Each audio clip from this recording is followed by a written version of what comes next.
Good evening, ladies and gentlemen, and welcome to the Geek Fighters, produced by Namco. Back in the good old days before Bandai. But, yeah.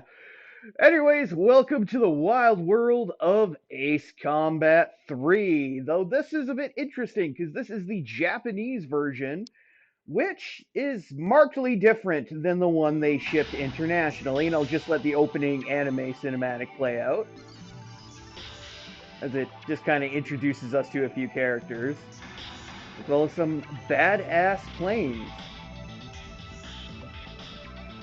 Nice.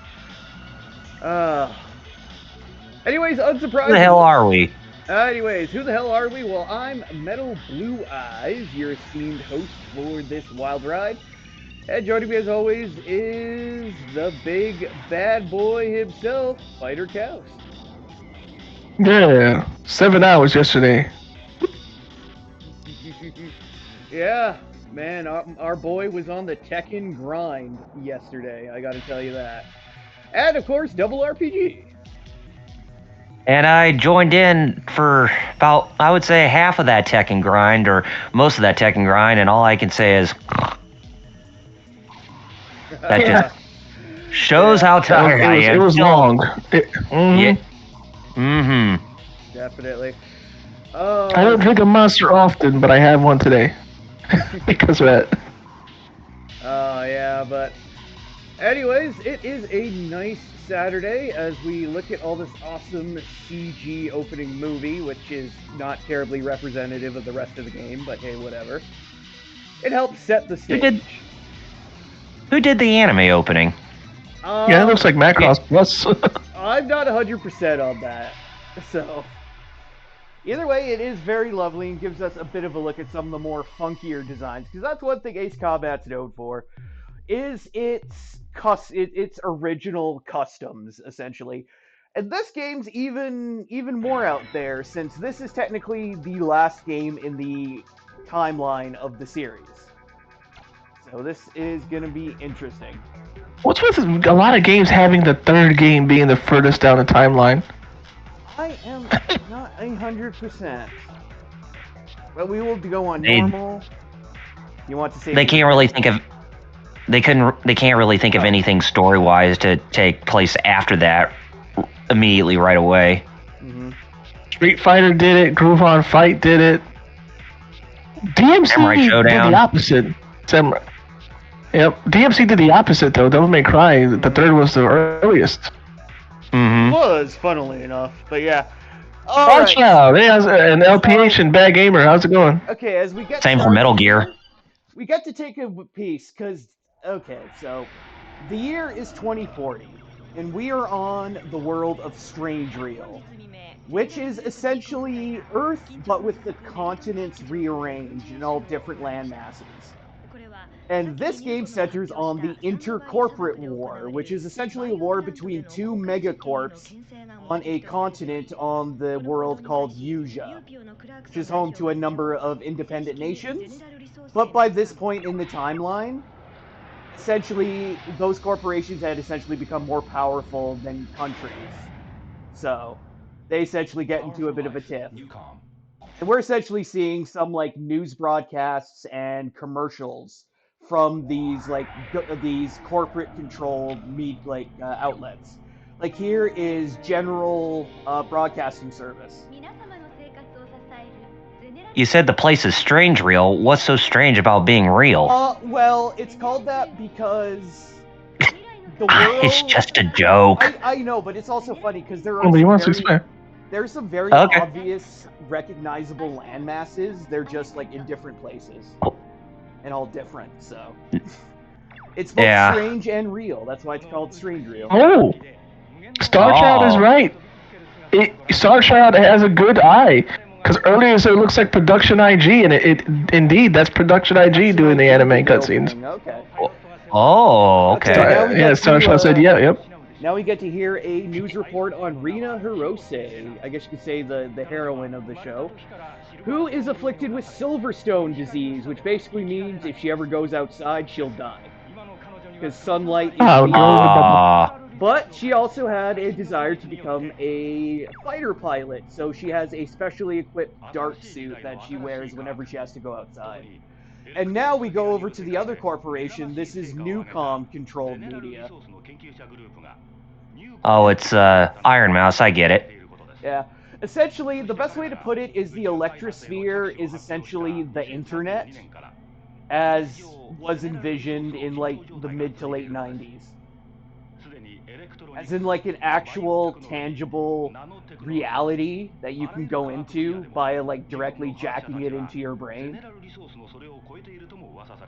Essentially. This is also the era of like super cutting edge tech like nanomites and other potentially hazardous bleeding edge tech.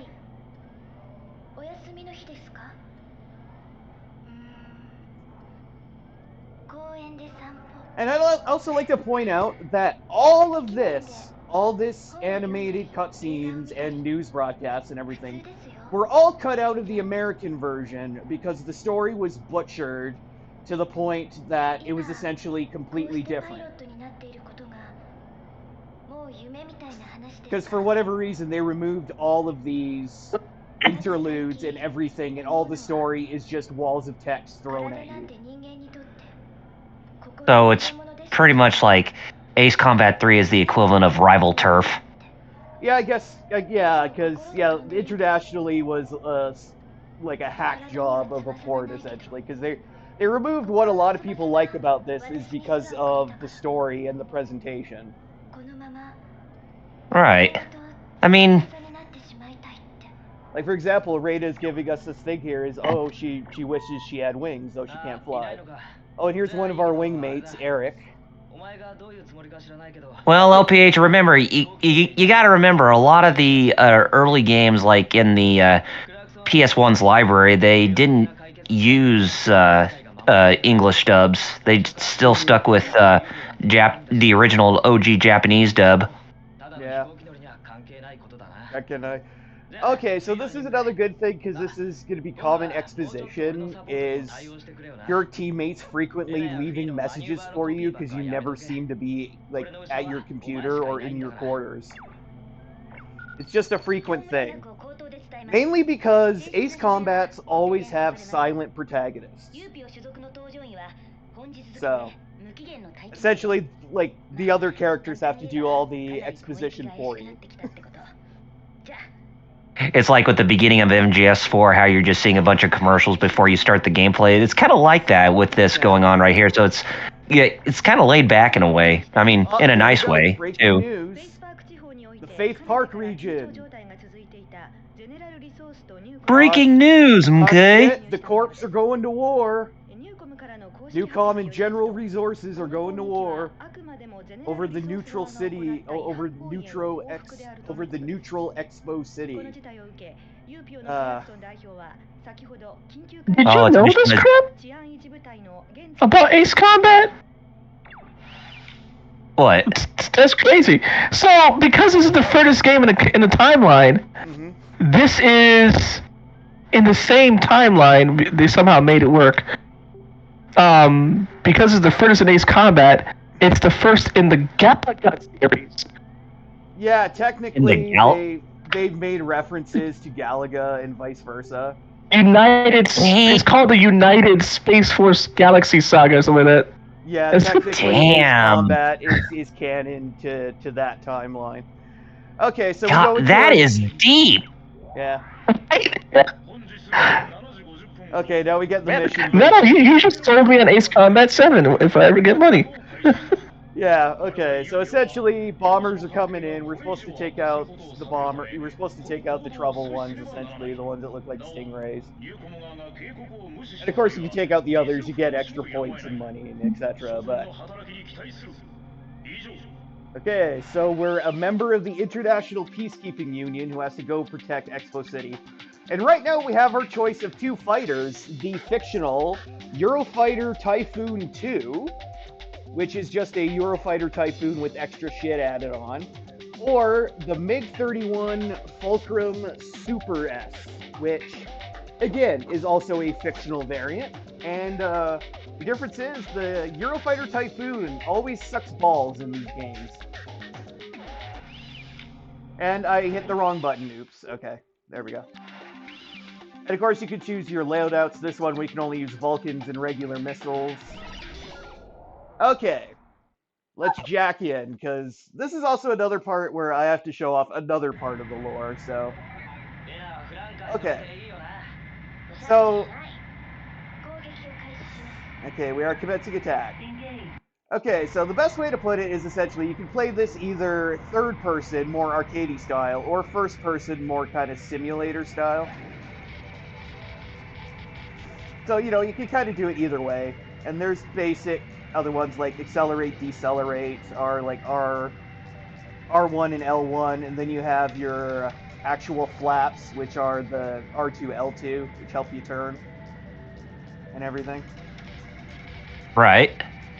And of course, you got your gun, your missiles, etc. Standard kind of lock-on stuff.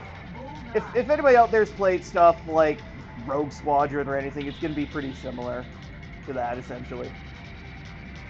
Do a barrel roll.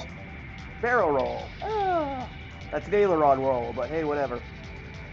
Alright, another interesting thing is you may notice that you cannot see through the cockpit, partly because of this is the PS1, but also because all planes in the future use what they call the coffin system, which essentially jacks a plane right into a pilot's brain and lets them control it with their mind!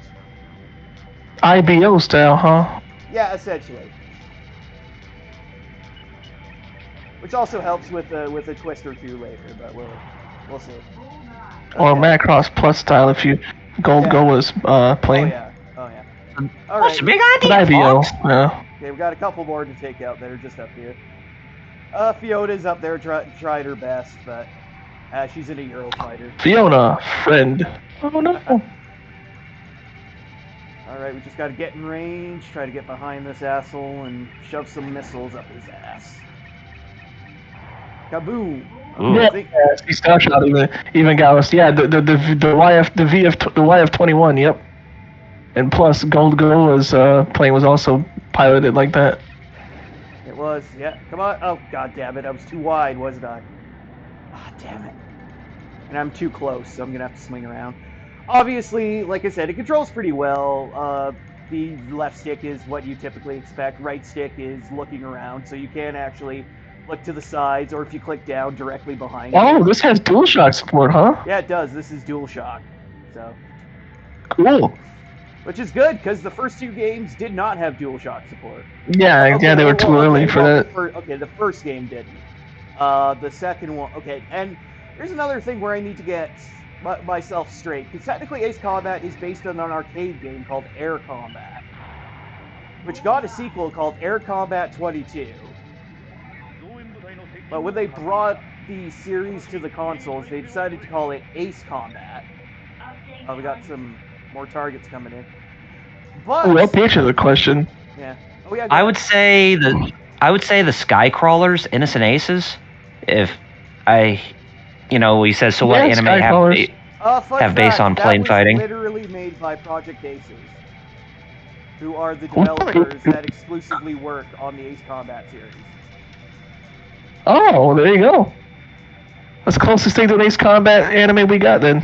Yeah. Yeah. I mean, like obviously stuff like Area 88 and stuff would work too. Yeah, I mentioned Area 88. Yeah. I mean, all that stuff would obviously work too. But... As some of you may know it as UN Squadron. Yes. Yeah, exactly. Come on, there we go. Okay. All right. All the main targets are dead. Yeah. Yukikaze. Yep.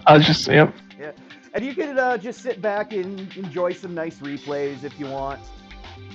Get some nice panoramic views and stuff of you. A PS1 game. This has a lot in it. Holy crap.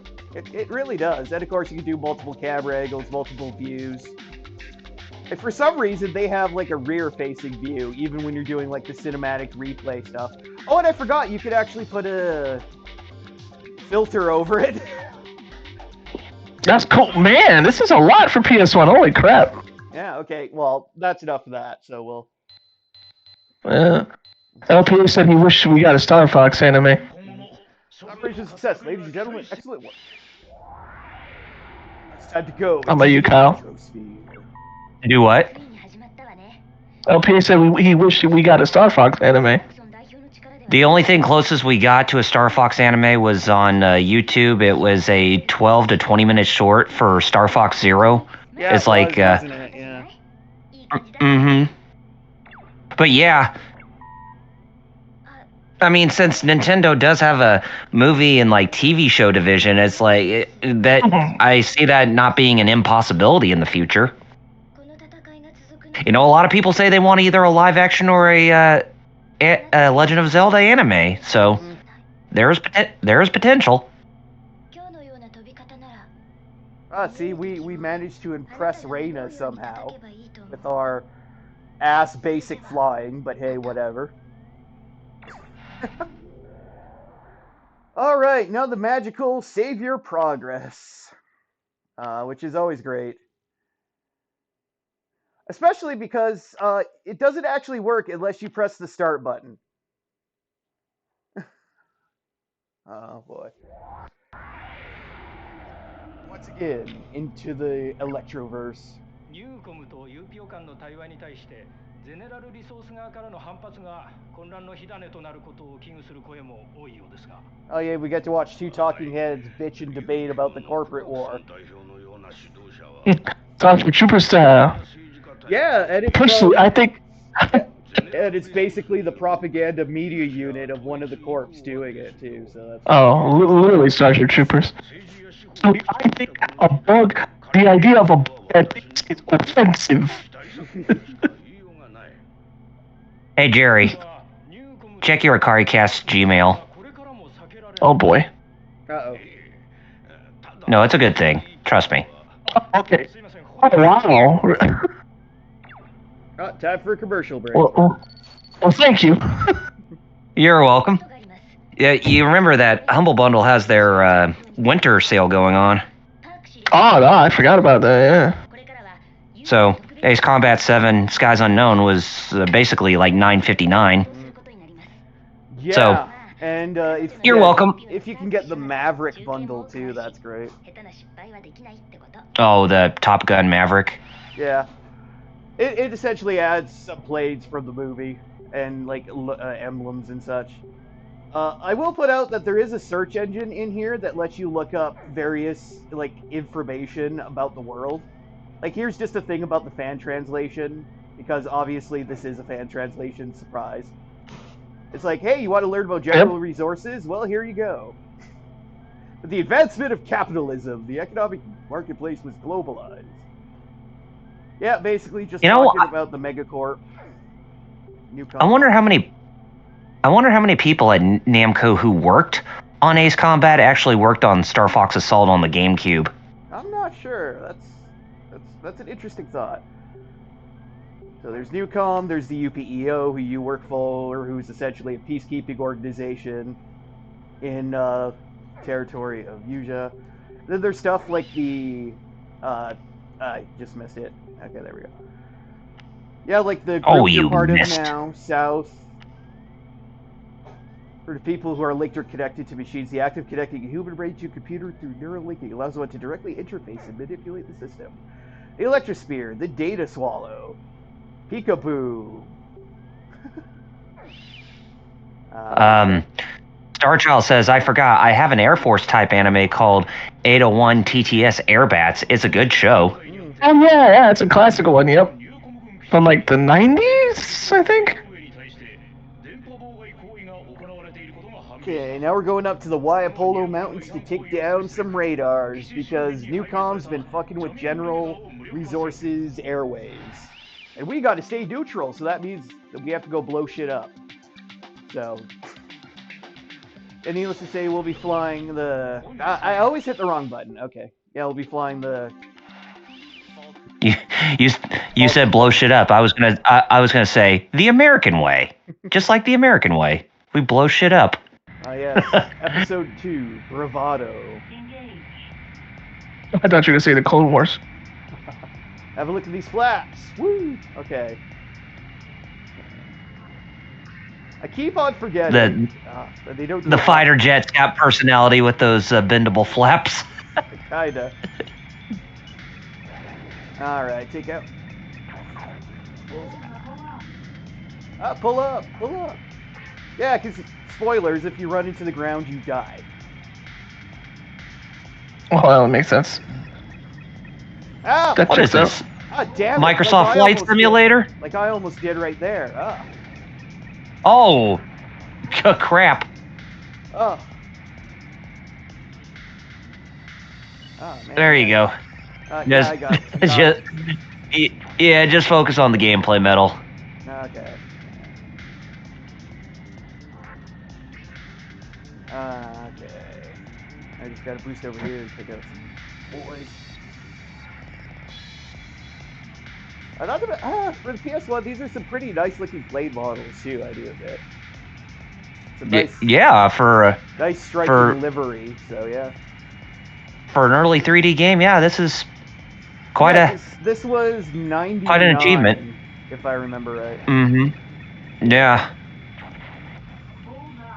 Oh, and I forgot to mention, think when you fire your missiles, if you hold the button, you'll actually get the missile cam. Like here, I'll try to do it here if I can. I think the first time I got introduced to the Ace Combat series, well, I haven't really played it, but I think the first time I got introduced to the series was when I watched an E3 video from 2001 where they were doing a promo on Ace Combat 4 for the PS2. I remember. Ah, yes, Ace Combat 4. Mission accomplished. Finish off the stations around the craters. All aircraft report. Update target. All right, yeah. Goku Monkey. I'm fine. Everything's okay. Show character. All right. Just like Top Gun Maverick, we gotta fly in low, drop our bombs, and get the hell out. Ah, shit. Okay. Well, oops. Oh no! Oh no! Well, that completes this Nuzlocke. Oh no, that's a good title. I'm gonna call it that. Completes this Nuzlocke. Well, that's it for this Nuzlocke of Pokemon Nemo Blue version. Air World, not Pal World. Air World. Nah, we're probably not going to get sued by Nintendo, so, or Creature, or Game Freak, so. Or would it be Pal Air? Alright. Starchild says that he has the most recent Ace Combat, and he'll have to mess with it some more, and he remembers playing one of them on PS1 back in the day. Yeah, because, like I was saying before, it's weird, because these are technically based off of arcade games called Air Combat, and it got a sequel called Air Combat 22. And then when they ported it over to the PlayStation, they decided to change the title to Ace Combat because it was less arcadey and a little more consoleized. But fun fact, when the PlayStation launched over here, they brought it, Namco brought it over as one of like their early offerings, along with like the original Tekken and such, and Ridge Racer. But they decided to keep the name as Air Combat. For some ungodly reason, which caused confusion later when they brought over Ace Combat 2 as Ace Combat 2. So, one of those things again. I always remember one of the commercials for either Ace Combat 1, 2, or 3 on the PlayStation where it showed that guy wearing the costume for if he was in a fighter jet playing the game, and next to him was his grandma who had trouble breathing because he took the hose from her COPD machine. I think I game commercials back then were crazy. And then your grandma to play this game. He put the hose back on her, and then he says, "I'm sorry, Grandma," and then his grandma slaps him hard. And she's like, "God." For the glory of Belka. Oh yeah, the old PS1. I mean, commercials for the PS1 games. They're great, especially Jet Moto 2. I still crack up so hard. Oh yeah. Bullseye, but then he blew up. Dang. Okay, so note to self: Oh, try Oh boy, different. we got a mod in here. Oh, I'm one. I hope you are. Forget how to do this all the time though. yeah. I do too. Oh, right there.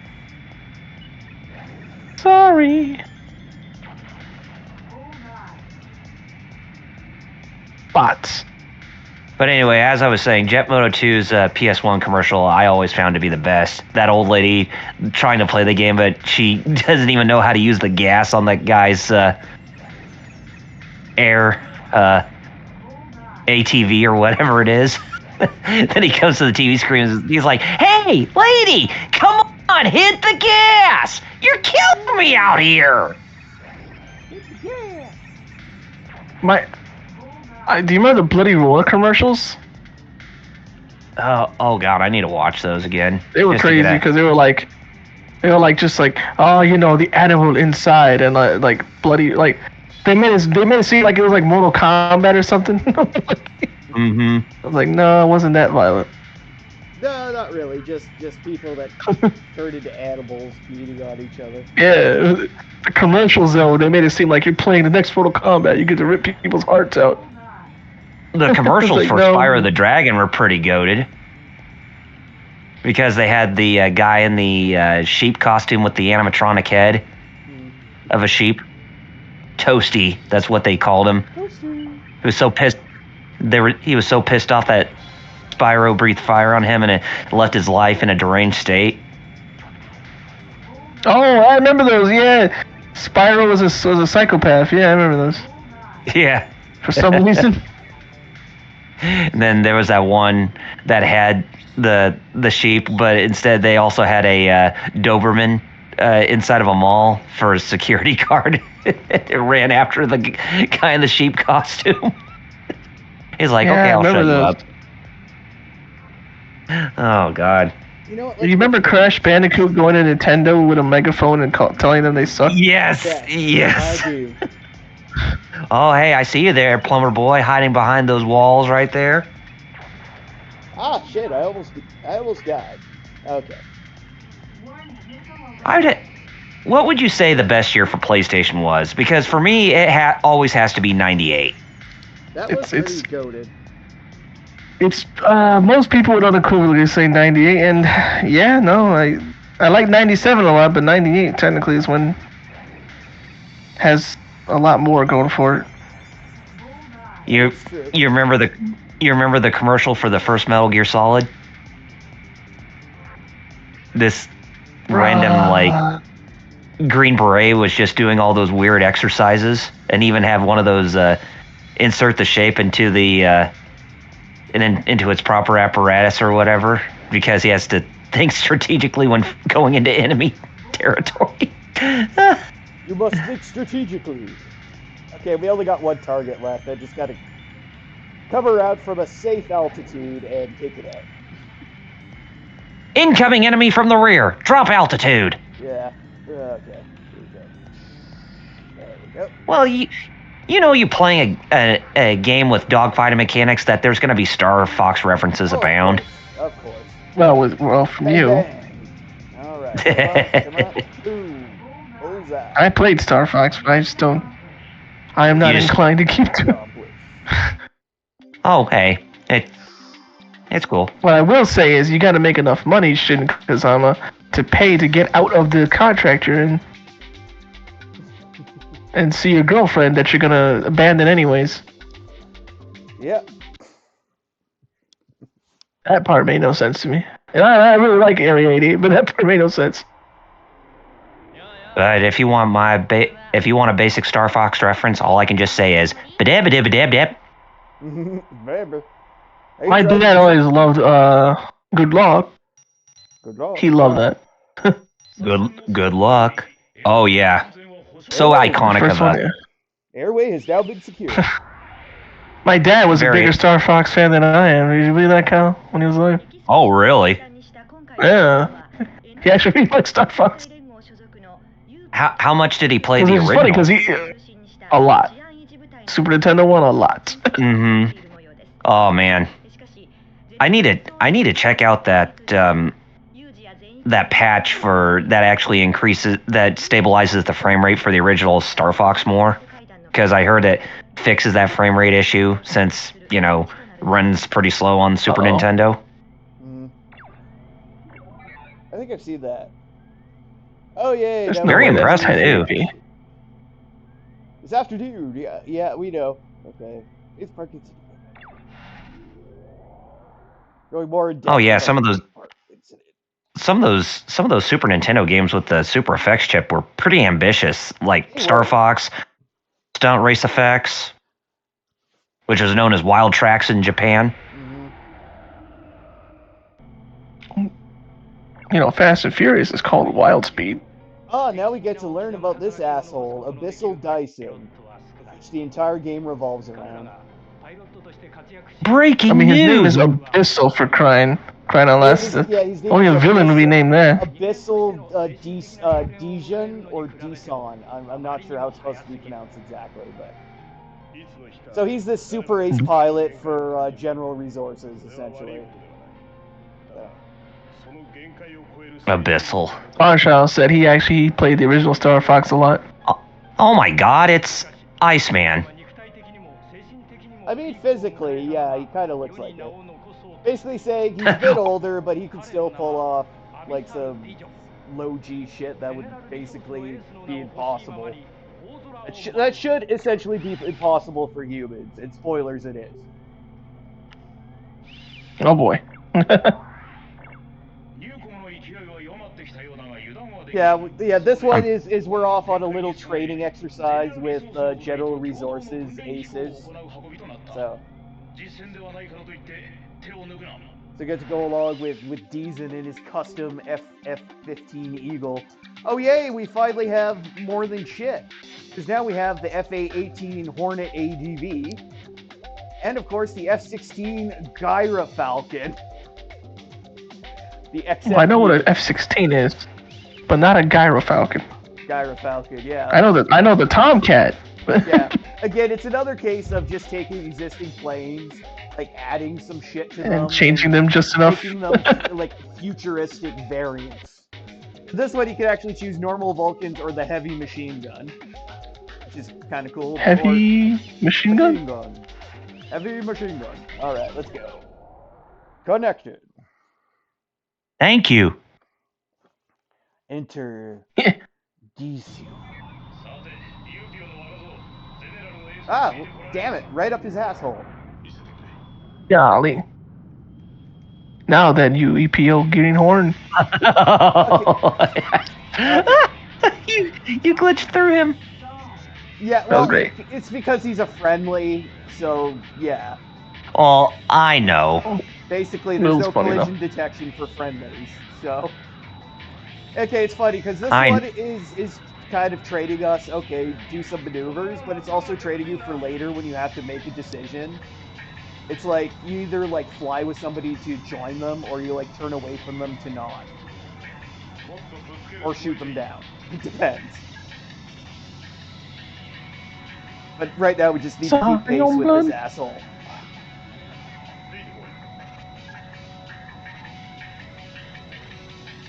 I gotta say, Val Kilmer is looking pretty old in the Ace Combat universe. I know. I mean, he died of throat cancer in Maverick, so he's doing pretty good.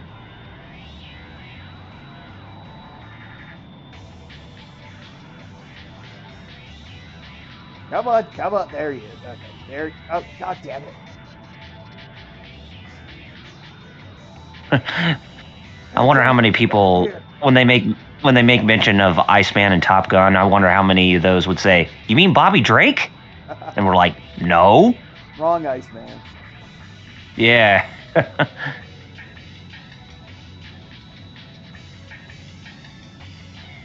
Because Iceman is essentially the archetype that they used for Guile in Street Fighter 2. Yeah, it is, which is funny. All right, now we got to go in close and take out these balloons with our guns. For a movie night, we should watch the Street Fighter movie with Jean-Claude Van Damme and Raul Julia. Yes, we should. Game over. Of course. A movie Change is the so channel. bad. So bad it's good.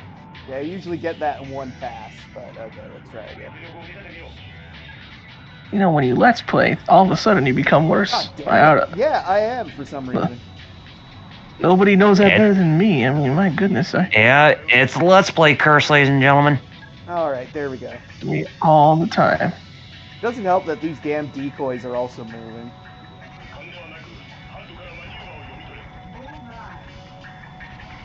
There we go.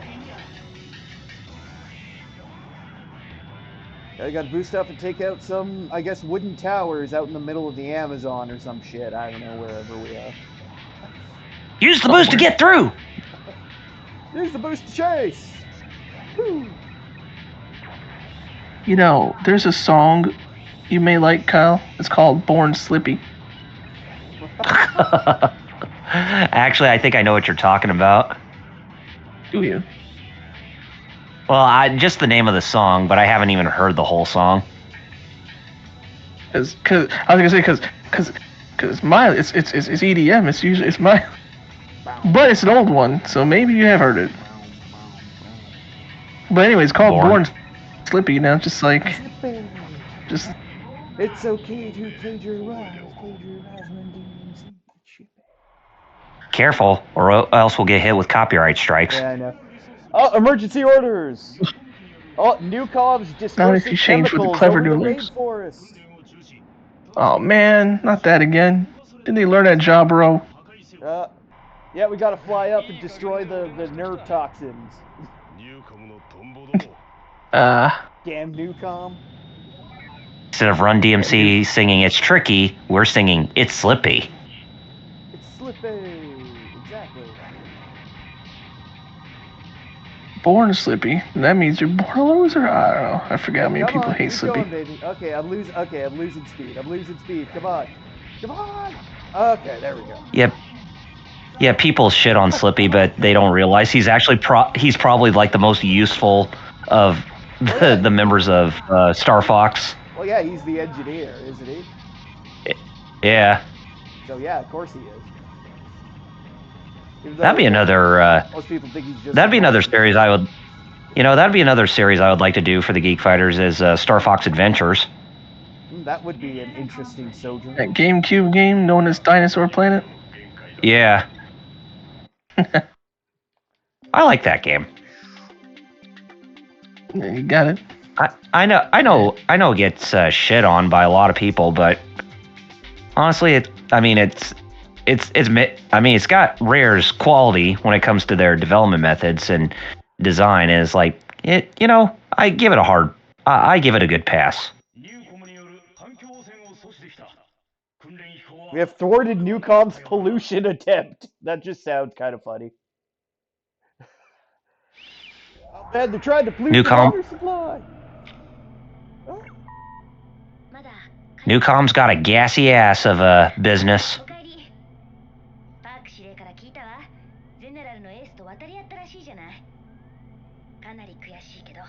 Seriously, just looking at these mugshots with them being animated, there's just something relaxing about seeing something like this in between missions.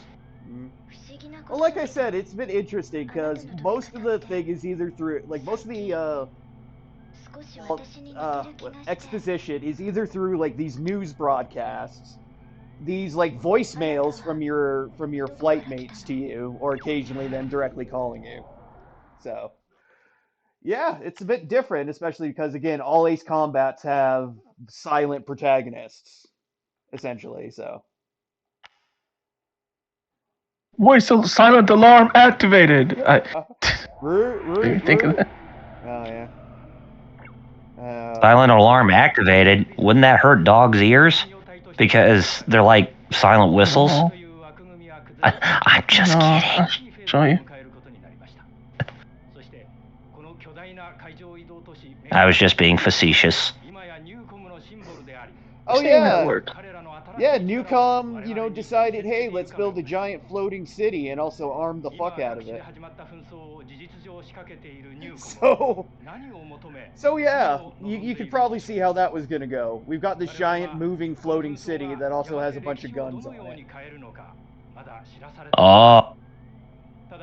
Hey, Lord Doom. That's another weird thing about the Ace Combat series is for some reason countries in this world have a tendency to just create super weapons. For some So reason. Lord Doom, to catch you up to speed, Metal, right? To catch Lord Doom up to speed, this game is in the furthest of the Ace Combat timeline. Yeah, it's this The is animation is done by Production IG, Mhm. and it's in the same universe as Galaga, and from what I saw, also Ridge Racer. Yeah, because there's references kind of back and forth between like Galaga, Red Racer, and Ace Combat. Hear that, Bamco? We want Ridge Racer to come back. I would Ridge love a new Racer. Ridge Racer. Oh my god, I played the crap out of the PS3 one. That was like a launch title. Was that 7? Oh yeah, Ridge Racer 7. Uh, I actually made a lot of friends on playing that game. All right. Oh dang. Aw. Well, Sorry about I that, guess Lord we Doom. should get GGs with him at least. GGs. You know, it's a. I had a dream Forgot. about That's that right. once. Where I had to do a match and then I had to go drink beer with a guy. And I don't even drink beer. Oh yeah. Also, funnily enough, yeah, you can rewatch any of the broadcasts or whatever just in this little folder there if you want to, which is kind of good if you forget something. And then, of course, like I said, they have the encyclopedia here where you can read up stuff on various things like, hey, what's the Neo United Nations? Well, They're basic. it's what They're it sounds basically like. they're basically the debriefing tapes from Metal Gear Solid. Is what they are. Oh yeah, UJA, aka the United Yeah, I States guess. of Euro-Asia. Yep. Originally a massive federation occupying 1/6. Yeah. Yeah. Lord Doom said no GGs, no GGs. That fight was purely a skill check for him. It was kind of disgusting for him that I did almost win. Oh, that's right. This is the one where you have to take out all the warships, but not harm the city. Yeah. So basically, if it's red or white, you can blow it up. If it's yellow, don't touch it. Metal. This game is 2 discs. This, fun fact: the Japanese version is 2 discs. The American version or the international version is 1 disc because they cut out so much content. Golly, that much. Here's another interesting Yeah. thing. We can go with either regular Vulcans or heavy machine guns. We can also go with short range missiles that are basically, you can spam them out quick, or ground missiles that do a lot of damage but are like slow firing.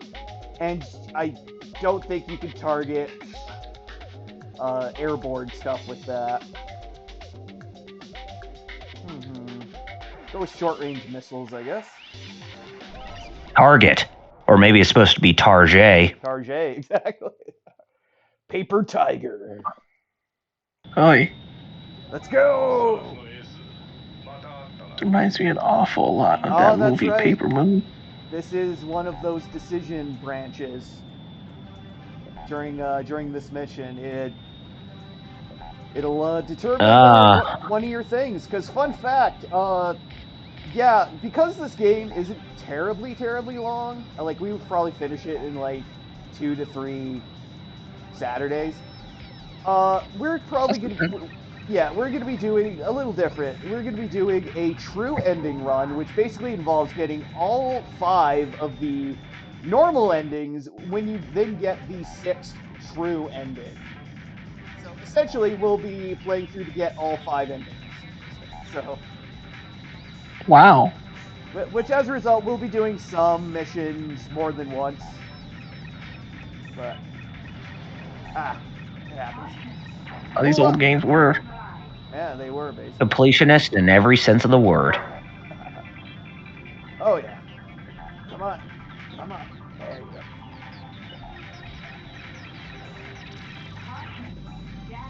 I keep forgetting. See, it's also screwing me up because this, like the button layout is different than like modern games, like say Ace Combat 7. it's a little different, like where the guns and the missiles are, so that's also throwing me off a little. Yeah. That makes sense, actually, I to go back to an yeah, I older could game. I That's could me with see that. MGS1 on PS1 from MGS2 and 3 and stuff. Oh, Oh yeah. god. Oh god, yeah. All right, there we go. Okay. Difference difference in the controls are night and day Oh for yeah, those games. definitely. Especially because Why I like MGS. Twin Snakes no matter. Yeah. Because what was it? MGS. The original MGS predated the DualShock, didn't it? No, it had DualShock support, but it Yeah, it wasn't. did. It wasn't necessary or nothing, and it was like because Psycho Mantis would be like, put your controller on the ground, and then he'll vibrate it. Oh, that's right. Yeah. And Naomi would give you a shiatsu massage after the second round of the torture session with Ocelot if you went for the Meryl ending. You just put the controller on your arm, and then she says, "Okay, here I go," and then the controller would vibrate on your arm just to relief of the strain Yeah, from your yeah. muscles. Oh yeah, they did that in Twin Snakes too, as well. Yeah. Yep. And the fun I thing like is, Twin Snakes more and the fun still. thing is, it would even do it if you're using a Wavebird, and thus you did not have Rumble. I know, because I used to, and I did have that game, and I always thought it was kind of funny how you would do it, but because I was using a Wavebird, I didn't feel anything.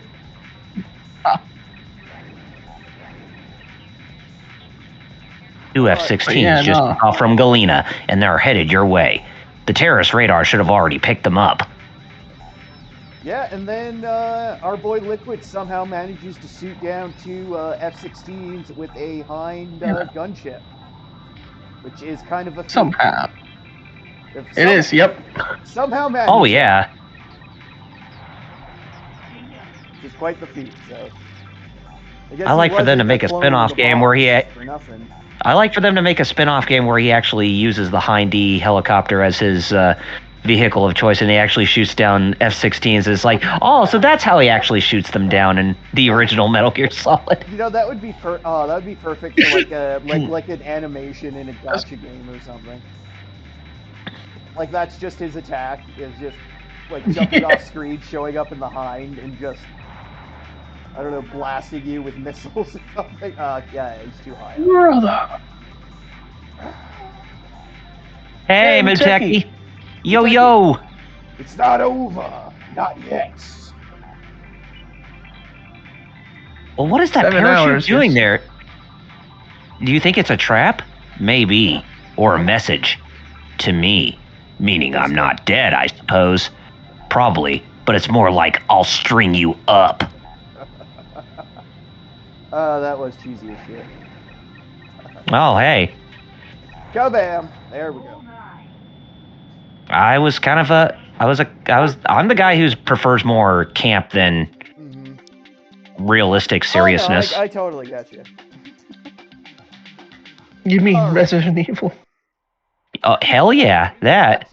Or even the campy nature of the Devil May Cry series. Oh, Or I guess you could say the more tongue-in-cheek approach is how I like my games when it comes to their stories and aesthetics. Oh, hey, we got in the game what we can't in real life, a ceasefire. Anyways, Deason is really that's all I'm saying about it. Anyways, Deason's really pissed off by this ceasefire, and so he's like, "Yo, come with me to General, and we could raise hell. You know, stop being a lapdog of the Neo UN. Come on, bro. Not the Neo UN. Come on, man. There's wow. there's blackjack and hookers. Wow. I'll make. It's like, come on, big boss. You want to get back at Major Zero? Follow me. Yeah, so needless to say, this is one of those branching things where you either don't join him, or if you do, then it'll branch off and go that way. So I guess our first run through, I guess, will be the quote unquote neutral ending, which is essentially you not joining Decent and staying with the peacekeeping forces. All we got to do is just fly away from Decent. Yeah, there. Already done. Literally. Why? You beat the game? Woo! Well, no, no. When those decisions come up, you just need to either fly away from something or not do what they're asking. Oh yay! It's time to land the plane, which is actually not that hard in Ace Combat, since you literally just slow down on the throttle and follow the friggin' things in. Up, down, left, right, up, down. More altitude, less altitude. Make a pizza. Yeah. It's funny because even that game technically told you exactly what you should be doing. It's just most people didn't realize what you were supposed to be doing. Okay, contact! Yes! Woo! We hit the arrestor cables. Now, if you didn't land, I was going to yell out, Yeah. Edge! I figured. Yukon withdrew due to the ceasefire agreement. This, we shouldn't see combat for a while.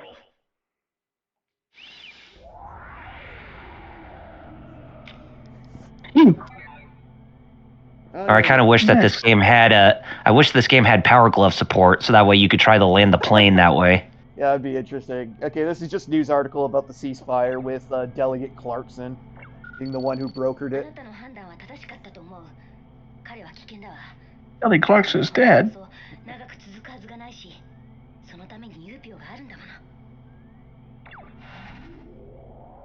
Ah, into the yellow void. Oh, why did that suddenly remind me of something stupid I saw? Is somebody tried to explain a Simpsons meme to somebody else and them not getting it? And it was the Sneed meme. Let's just say a guy was going, like, what's so funny? The guy's name was, well, what? The store's name was Chuck's Seed and Feed. What's so funny? The guy's trying to explain. No, just think of the alliteration there. Just think. And he's like, I don't get it.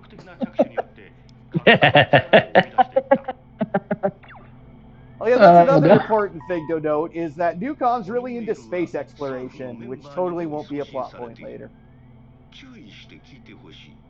Oh, that's how we get Galaga. Yeah. I mean, you're not. I mean, you're probably not wrong.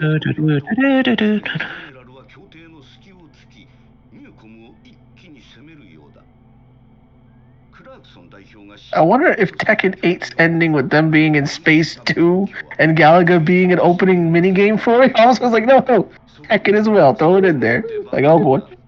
I wouldn't be surprised if all the Namco properties are actually interconnected with each other. In some way. Yeah. Pac-Man is the final part of the thing. It's when everyone evolved beyond their bodies and just became ghosts or pack people. Yeah, exactly. Yeah. Just mouths. Waka waka. Alright, we have broken truce. Because, of course, one of the assholes broke the truce. So, yeah.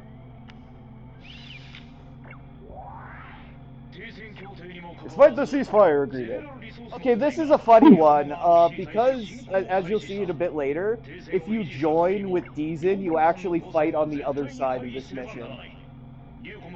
Oh, okay. You're actually fighting to protect the station from the UPEO. Whereas if you're with the UPEO, you're actually attacking it. Yeah, let's go heavy machine gun and missiles. Let's jack in! Mega Man EXE, execute! Yeah. Remember that thing? You know, that thing with the guy? Yeah. Like these blades here lined up on the tarmac are what you're supposed to blow up, if you're, or no, they're what you're supposed to protect if you're on the other side. Okay.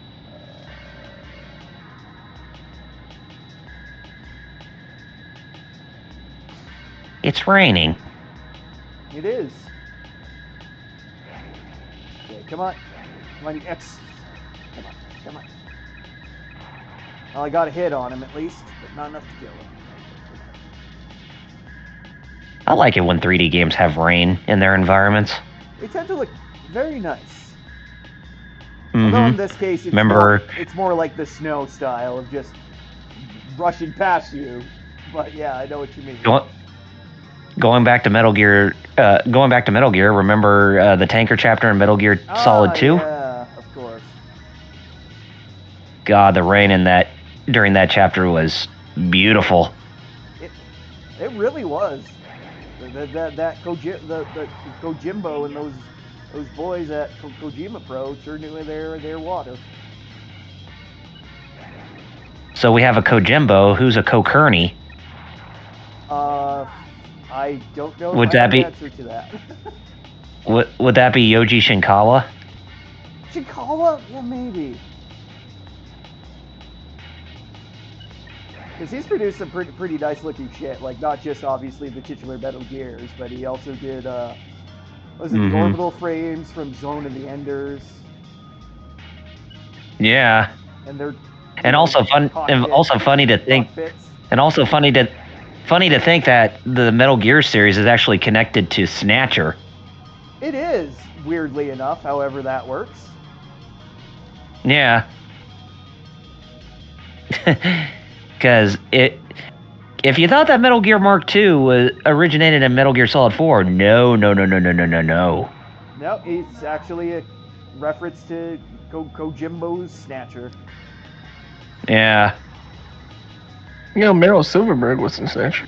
Yeah, that's true too. Not only in Police Knots, but in Snatcher. Yeah. And because of them also using, non-Metal Gear Kojima shit as well, also in Metal Gear Acid. As they did have some non-Metal Gear cards in there to reference like Police Knots or Stature or Zone of the Enders. Mm-hmm. Oh yeah, Metal Gear Acid. Ah, yes, an underappreciated gem, I think. I mean, yeah, it's Yeah. not your typical Metal Gear shit, but hey, First one was it's different. It's non-canonical, so hey, who cares? First one was a rough start, but still enjoyable. But second one was a hell of a lot of fun. Yeah, especially with this Metal Gear that I still can't pronounce because it's named after a Kabbalah angel. Oh boy. It's like Which Metal Gear is it still? Acid?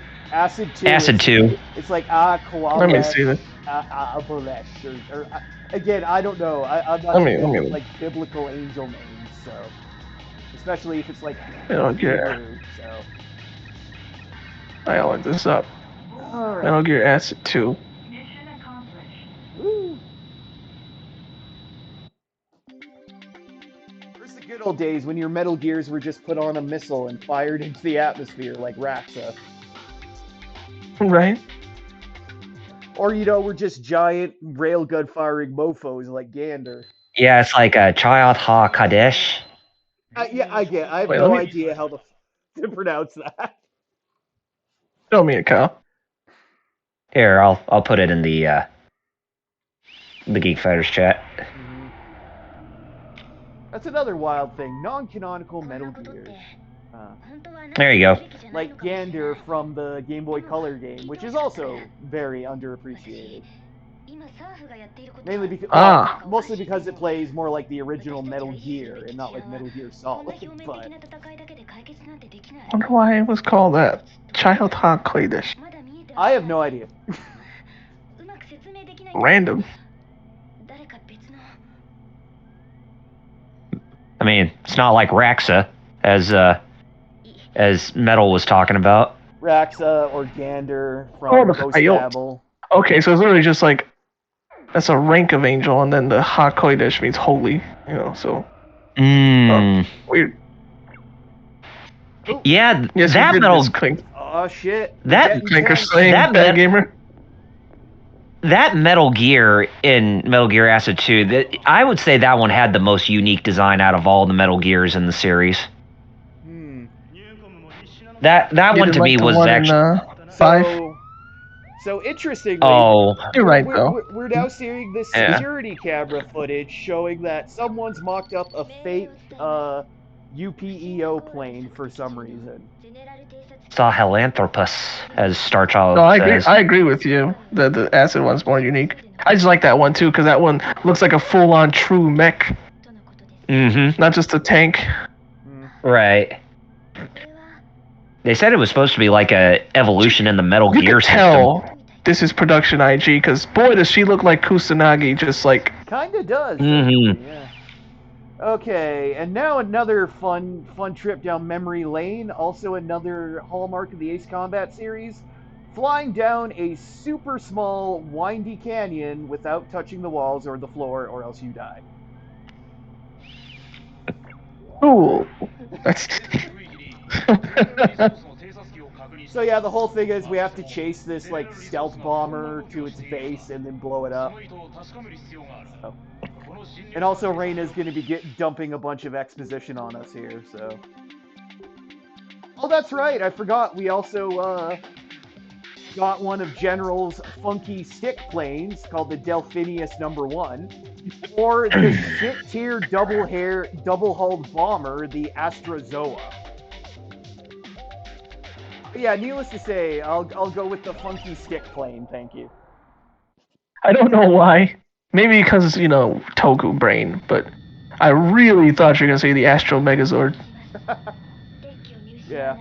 As you can see here, this thing's pretty. Yeah, this is definitely one of those more out there Ace Combat originals. Trust me, there's some friggin' weird looking ones in later games, but like this actually isn't too bad. It's just like a super thin fighter with a big ass nose. I think some stuff was sent in the chat, Kyle, but I can't see it at the moment. Yeah, Muteki says Rex is his favorite out of all the Metal Gears. It's so strong, it beat a Metal Gear that was designed to destroy it. Yeah, it's true in 4, yep. Yep. Well, I heard some Metal Gear theory saying that Rex was designed. What was it? Ray was designed to kill Rex derivatives, not the original Rex itself. Because this whole thing where Rex derivatives were apparently a lot weaker than the original, and even when they like stripped off its railgun, the original Rex was still powerful enough to kill a Ray essentially. It's kind of like the whole thing, like the lineage between Rex and the geckos, I guess. And again, I mean, Raiden killed a bunch of Rays, right? With just a Stinger missile. Somehow. Dude, what the hell? You were leaking like 100 gallons of piss everywhere. This is like one of my Japanese animes. Alright, so we might be missing some exposition here, but long story short, Reina was essentially a new type and was experimented on as a child. Oh, wow. Yeah. Muteki says that he recently bought the Astrozord from Hasbro. Oh, did? Oh, that's funny. I just brought that up. I hope your clips don't break very easily, like some people's has, sadly. All the Astro, QC issues? Yeah, I've heard some people having QC issues with the tabs breaking very easily on it. Dang. Mind you, Hasbro QC's kind of hasn't been great since they moved a lot of their factories to Vietnam to get out of China. Yeah, you're not the only one who said that. Yeah. Yeah, there's been like a marked decrease in the QA process. Like a lot of the infamous Lightning Collection ones, like getting the wrong helmets or like two of the same hand. More recently, wheelchairs. Fig Art Earth Garen didn't have the escape pod included. Yep. It was supposed to. And he's still arguing to get that fixed. Oh yeah, basically. And then there was this whole thing with the Super 7 Ultimates Megazord having the screwed up skirt and like incorrect stickering and everything. But Super 7 just straight up sent him a whole new figure, so. And then that one had a busted leg. That one had some joint looseness issues, but I think Wheels was able to deal. Okay. Because at the time he made it seem like it sounded like he was like, "Oh, this is screwed." Jerry, are you getting mesmerized by the water reflections in this stage? Because I am. Actually, that's pretty dang good for PS1. Holy crap! It is, yeah. Obviously, your plane doesn't cast. Oh, actually, yes, it does. Never mind. I never noticed that before. The plane actually does cast a shadow. Holy shit. Nice. Anyways, this is graphically super impressive for PS1. Anyways, we found the base. Now it's time to blow it the fuck up. Muteki says a few things. He says, "Funny thing, Metal knows quality control issues. This was, and he says this was from Pulse, so his guess is a new batch, and he got it. He got the thing during a sale from last month, or sale from last year. He means. Oh, okay. And then Starchild says, I was playing MGS5 earlier, just been developing weapons and building up my base. Nice. You know, I really need to play that again because I did have it for PS4. And I actually played it quite a bit, but I haven't played it. I haven't touched it for a few years. And it's funny because I know for a fact I own it on Steam, but I have yet to touch the PC version. Because I'm sure there's some nice little mods for that.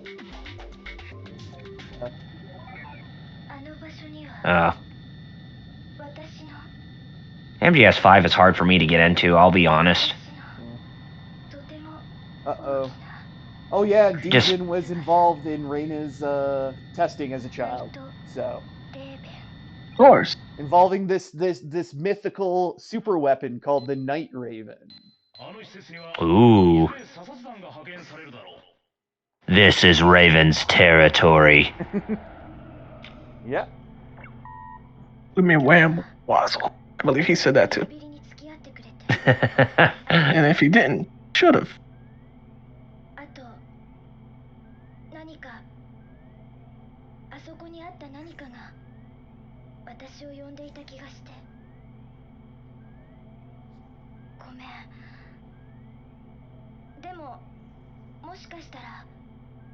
Starchild says I always liked it. I play it like an 80s action movie. Oh yeah, since it takes place during 84, that game. Sometime in the 80s. And Maybe 84, yeah. I mean, reason why it's hard for me to get into it is just because of how ambitious it is and just hardly any boss fights at all. That I can understand that. It's definitely it's laid out completely differently. It's meant to be more of like an open world sandbox to. Yeah, I was never really I was never really a big fan of those tactical espionage operations type games that the Metal Gear series has done since Peace Walker. As I always felt that Metal Gear was just you being a one-man army, just going from beginning to end with like no breaks in between missions, as everything's just one big, huge, ongoing mission. No, I totally get that too. Muteki, oh god, that'd be a hell of a challenge. I mean, that'd be a really awesome challenge. He says that he'll give me $1 if I can beat MGS5 with the water gun.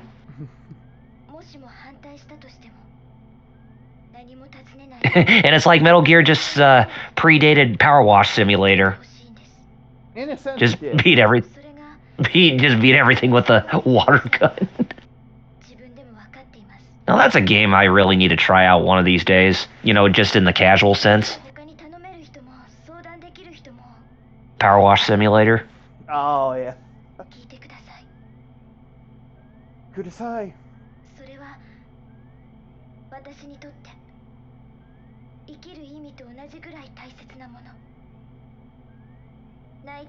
Oh man, Starchild, wouldn't that be a spoiler for those who haven't even played MGS5?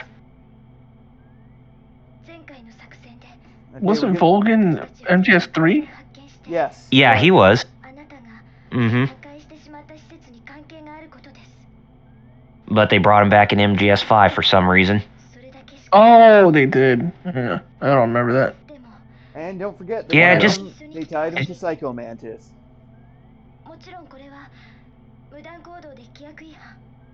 Yeah, they did bring Psycho Mantis into that game, although you wouldn't know that that little kid is supposed to be him. Mm-hmm. No clearance. Since he really never said a word in that game, which is Not really, funny. But yeah, it's supposed to be him anyway. Do we get anything to... Yeah, I'll still use the Delphidius, I guess. It's pretty cool. Oh, Muteki, I'll probably get started with Infinite Wealth most likely tomorrow because after this stream, I'm going to go back to Tekken 8 a little bit. Yeah. And not to mention, the Royal Rumble happens tonight. Yeah. Oh, that's also a good thing, I guess I should mention about the takeoff and landing sequences in Ace Combat games. If you don't want to do them, you just press start and it completely skips them. If you're not a fan of taking off or landing, you can just hit start and skip it, which is nice. So, so LPH, technically, it's Ground Zeroes that came out 10 years ago, whereas Phantom Pain came out in 2015, so you're almost right with it being a 10-year-old game. okay, that's right. This is another thing where you can either go with Reyna and help her out, or basically leave her and uh let the bitch turn evil. Oh, Muteki, yeah, I heard about that. That's something hopefully I can catch a glimpse of tomorrow, because tomorrow's the Dragon Ball Battle Hour stream, It and they're going to be is. showcasing. Shit, it is, isn't it? They're going to show the first gameplay footage Sparking Zero. Sparking Zero. Yep.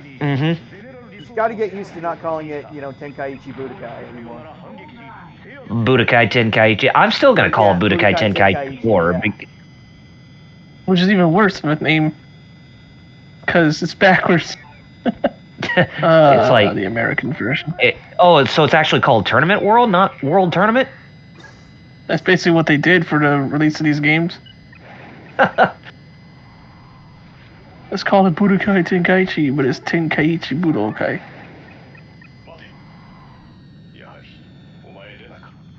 Starchild says that he streamed Rise of the Tomb Raider today, so he finally progressed in it. I actually saw a little bit of it on my phone when I woke up. I just woke up and I was on my phone, so because I wake up late. It happens.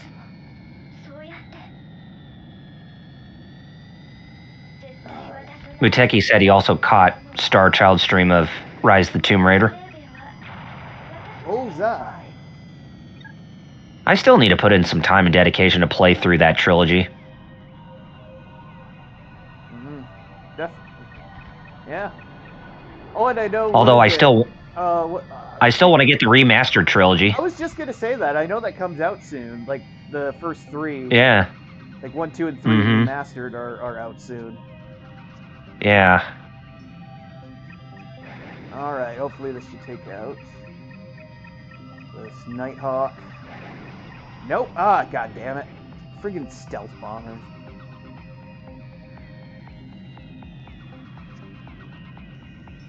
I have to go now. My planet needs me. Note, Vince died on his way back to hell. Well, I mean, basically. It's gonna make watching the Royal Rumble kind of weird. Although, in a sense, not really, because his ass finally going. And I wonder how many. For the first time in its history, there are no McMahons currently working at WWE. I wonder if it's gonna attract some people who left WWE to finally come back.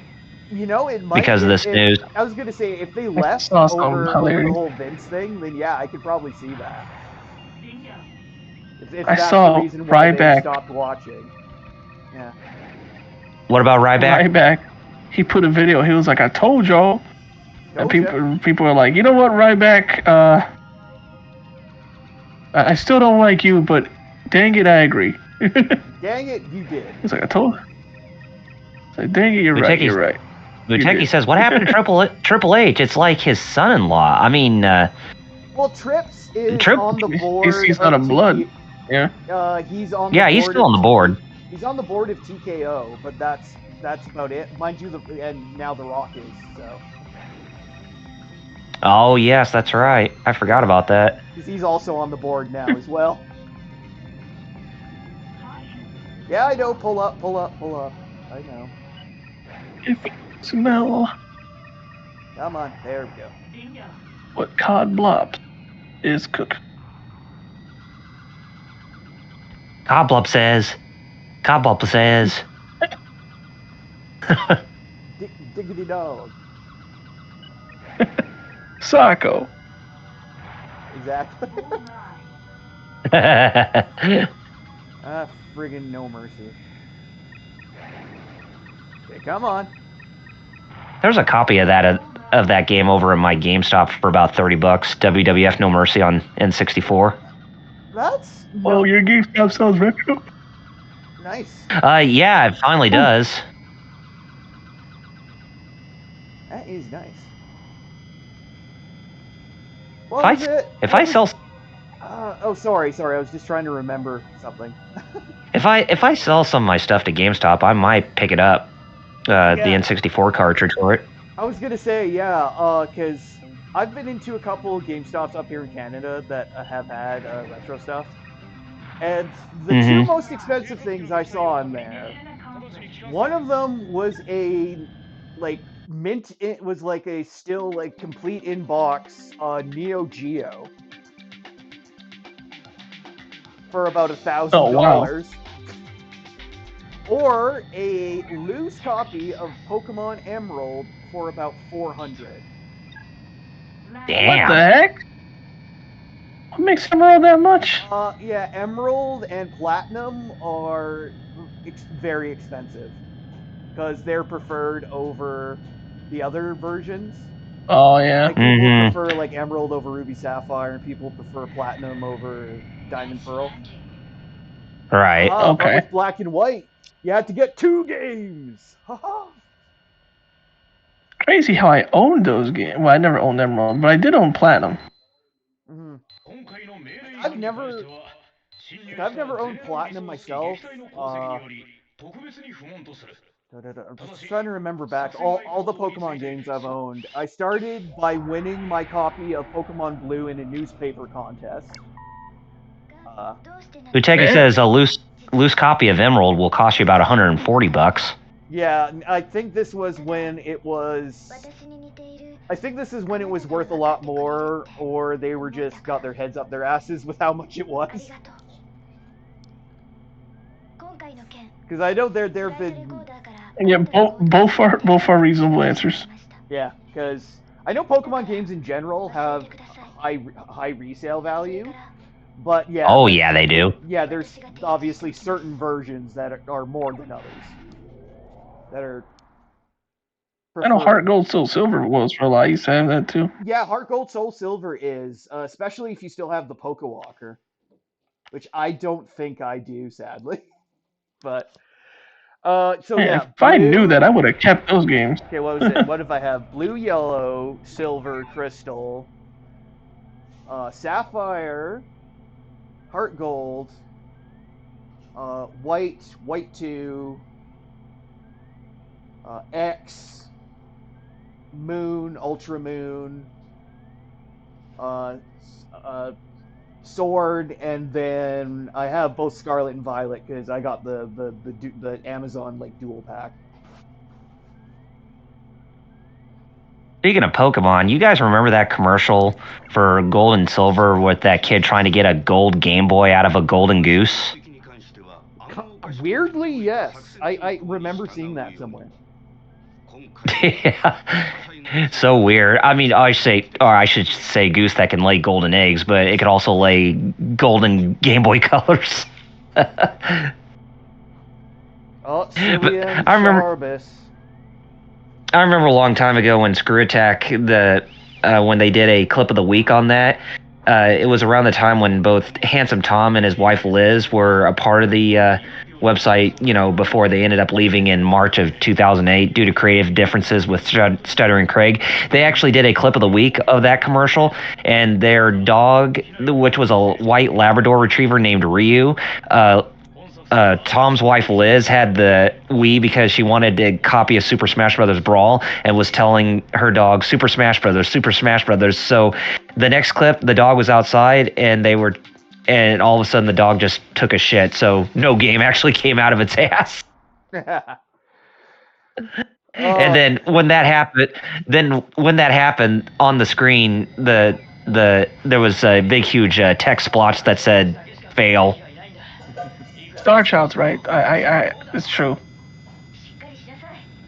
Yeah, no cartridge game should be worth that much. That's, I Like mean, it's I know true. Like there's wait. We said earlier about Good. getting repros. That's Good. why I'm not against them.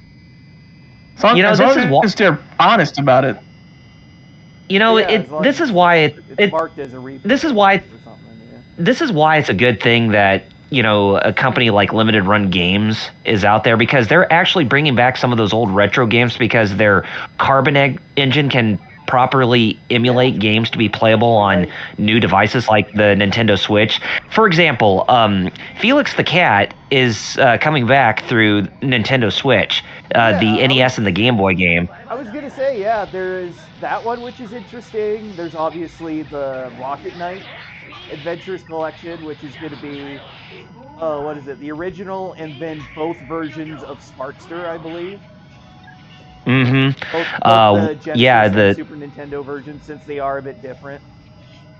Yeah, but unfortunately, no Rocket Knight, the PS3 and PSN and Xbox Live Arcade release. Kind of understandable. It was basically just kind of of course. It was wasn't it just like basically like a 3D remake of the first game? No, it was a sequel. Oh, it was a sequel. Okay, I actually never played it, which is funny since Rocket Knight Adventures is a game I played the shit out of on the Genesis, so that's kind of fun. Sequel / soft reboot, but yeah. But yeah, it's really nice that they have companies like Limited Run Games who do that stuff, because if you remember, like that whole Video Game Preservation Society or whatever that group is called, they said that the number of games that actually have been safely preserved for to be playable on like newer generations of hardware is like 17%, and that's ridiculous. Yeah, only 17% of all games ever made have been preserved. Mm-hmm. Oh no, they got there and shot them down. Yeah, he says, plus repros fix a lot of issues the original games have, like battery life, glitches, etc. Even translations. Yep. Mm-hmm. And even some of those games that were like on Super Famicom and even on the platforms that were in Japan, they have those fan translation patches on those games. They actually do appear on those repro cartridges too, which is really amazing. I know. I got Shin Megami fan translation ROM. Yeah. But there is a repro card that has it already on it. Translation. Yeah. That is neat. I do admit. What is it? Yeah, because I recently, like last month, picked up the Jurassic Park collection from Limited Run, and it's pretty fun. So yeah, I'm actually looking forward to the Rocket Knight one, using the engine, Carbon engine. It makes me wonder if Limited Run Games had to like shelve out a lot of money to get some of those games to be playable, the old games to be playable on new hardware. Nice. I guess because I can understand. Depends yeah, on the I was about to say in the game, I guess. Because I wonder if some of them have been really hard to try to put on newer generations of hardware due to licensing issues, but it really does beg a lot of questions, like how are they able to do that and all. Mm-hmm. Wait, what was that again? I mean, it's a really noble feat that they're bringing back some of those older games to be playable on new hardware, but it's just like, man. Come on. So there's a investigation to them. Like, thanks, Kyle. All right. This time that clay's not going down until it's my turn to do it. Techie. Yeah, you mentioned the Carbon engine, and then earlier he mentioned the Gex PS1 collection. Oh, that's right.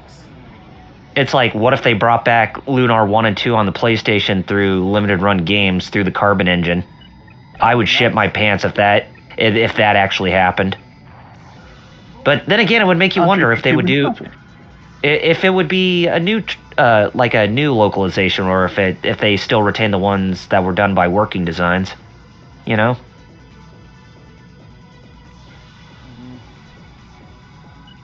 So there is a lot of potential. Oh yeah, there is definitely. I'm really glad to know that there is a group that's taking a lot of initiative in doing that, like Limited Run Games. There we go. Starchild says he follows MVG on YouTube. He's a developer at Limited Run. Oh yeah, I know of him as well. Yes, Modern vintage Starchild. gaming. Funny that you mentioned that, Starchild. Lunar Silver Star Story Touch actually released on Google Play yesterday. Did it? Finally. Yeah, so it's no longer exclusive to iOS. Oh, that's nice. I God Yeah, damn. it's been like, what, almost a think it should be decade on since? Switch. At least Switch. Yeah, they did use the base of the PS1 remake as the game itself, but they ended up using like the voiceovers and whatnot from Silver Star Harmony. But So it's like, they could do that. I mean, if they wanted to bring Lunar 2 to, to modern platforms, I'd say just get like a new voice cast.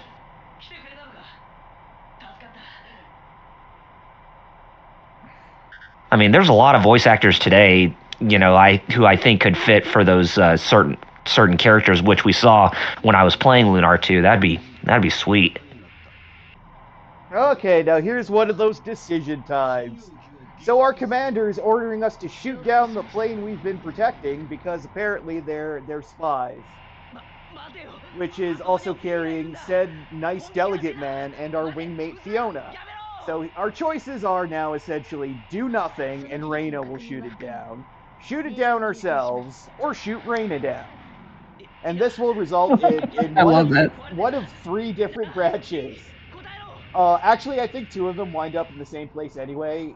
Doesn't matter if you or Reyna shoots the plane down. Either way, you go to the same thing. But if you shoot Reyna down first, you go off to the new com, I think, storyline. Sorry, Fiona. But you're still going for the neutral route, right? Yeah, which means we gotta shoot down the plane or let Reyna do it. So we'll just do it ourselves.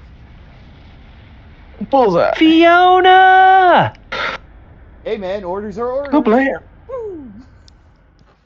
Oh God, what was the name of that movie where it had that VHS clip of that guy yelling Fiona's name over, and they started replaying it over and over again?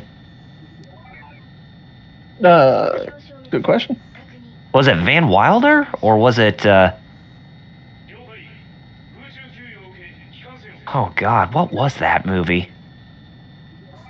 You know the movie I'm talking about, right? Where I had that scene where it was like spring break or whatever. This guy was with this woman named Fiona, and she left him, and he he yelled out her name just like in a really somber, sad type of way. But the guys actually managed to record. These guys managed to record it on tape, and they kept replaying it over and over because it was so hilarious.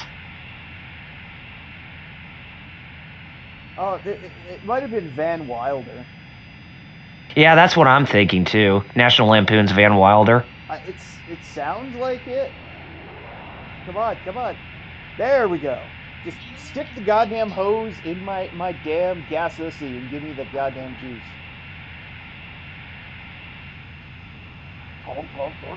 Let me see. There we go.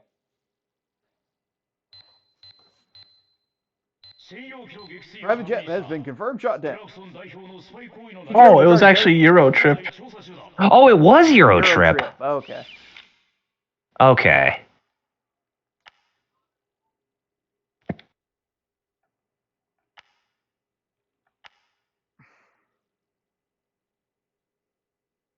Oh yeah, I forgot about that movie, Euro Trip. Holy crap. There we go.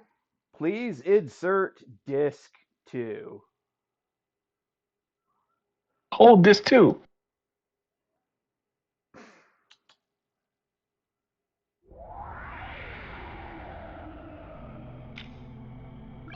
Communication interrupted. Decrypting urgent message. 今回の速やかな任務遂行には心から感謝している。Muteki says, hey guys, never streamed on Twitch before. If I do, will anyone watch? It's just gonna be RoboCop New Game Plus. Well, here's the thing, Muteki. Everybody starts from the bottom and they work their way up to build up an audience, so... I mean, it was kind of the same with us when we started with the Geek Fighters. and when even Jerry started as with his solo channel. Hey, yo, I know you But the ordered more you to shoot down your own blade, but hey, she died in an accident. Whoa. But yeah, sorry.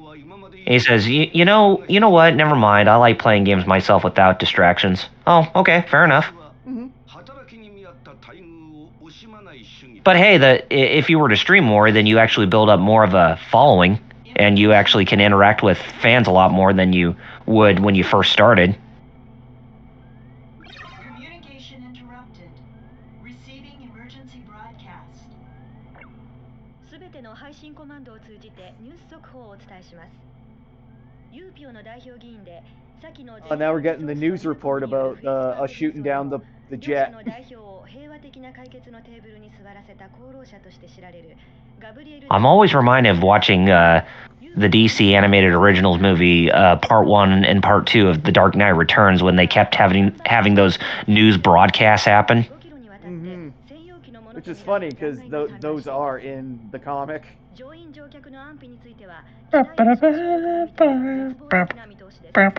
I see that. I think of Turtles in Time.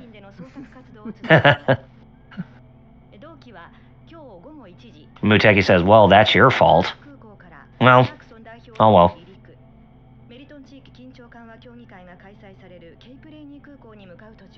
Imagine just a picture of a plane, and then you hear Big Apple, 3 a.m. Growing up. Wait a minute. Growing up in a glass bowl with a meat of lizards and tadpoles on the edge of your mind that there's something better than this. Guess what I saw once and only once. What would that be? Coming out. Is it coming out of their shells tour? Yep. Yeah, that's what it's from originally. You actually saw that? I have it on tape. I still have it. Oh, okay. So you have it on tape. I thought you actually went to the concert that was filmed at. No, thankfully no. But I got it on VHS. Okay, good. I saw. We bought it. We saw it once, and me and my dad were like, "Let's never see this again." We're like, agreed. Yeah. I wonder if that's worth anything. 2 cents maybe. Let me check. Well, hey, at least it's not Turtle Tunes or the TMNT Christmas. We wish you a Turtle Christmas. Yes. those head animatronics are nightmare fuel to the max. I don't know what's worse, that or the Spider-Man training studio. Muteki says that he knows a friend who went to that concert, the Coming Out of Their Shells concert, for the VHS tape. There it is. Most people are just selling it for $10. Which is funny because I know Subturtle stuff is a bit valuable. Like, Yeah. what is it? Both the infamous, transit promo that they did for like the LA mass transit system is worth a bit. And so is their the Blue Line. The Blue Line, and also their Mystery of the Cliffs, which is the one they did for the Bureau of Land Management. Funny how they got the main voice cast of the Turtles for that Operation Blue Line or whatever it's called. That was kind of weird. Yeah. I mean, when I got Godzilla vs. Biollante on VHS, I thought that would actually have a lot of money. Yeah, I thought that'd be really valuable, but I only got it for about $6 at that vintage store that used to be a few blocks away from me before it ended up closing its doors down back in September. God, that still really aches my heart that place closed down because I really like that place. Ooh, SU-37 Super Flanker. Cannon. Let's go. We got to stop the raid. Which is, again, another one that you play on different sides on, depending on what story branch you're on.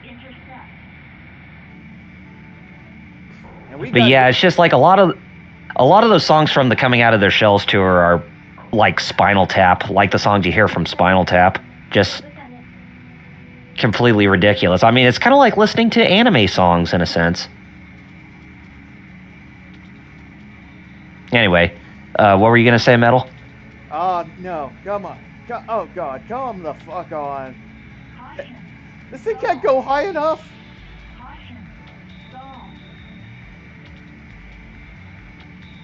God. Go any higher, you get colder up there. I know, but Remember in the I'm getting close.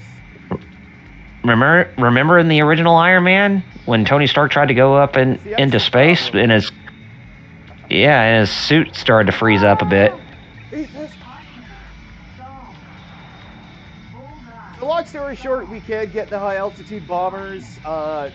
We just gotta be like right on the edge of friggin' space here. And get close enough. On the edge of space. Yeah, essentially.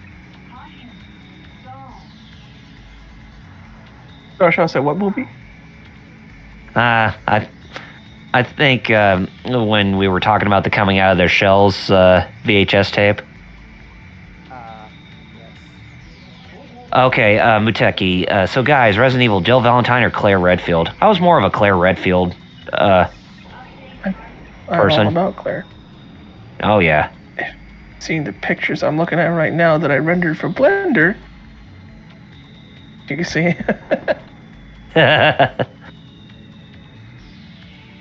I always miss Allison Court as the voice of Claire Redfield. She will always be Claire Redfield in my memory.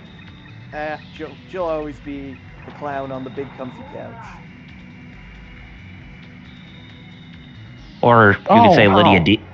You could say Lydia Dietz from the Beetlejuice cartoon, or even Jubilee from X-Men. That's true. Although she won't be returning for X-Men 97, but oh well.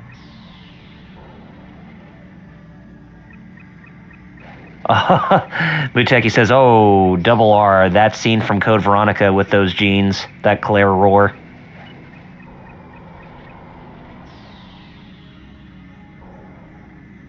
It's like you thought that people playing the Resident Evil 2 remake thought that's the first time Claire ever wore jeans. It's like, no, she wore jeans first in Code Veronica, the original.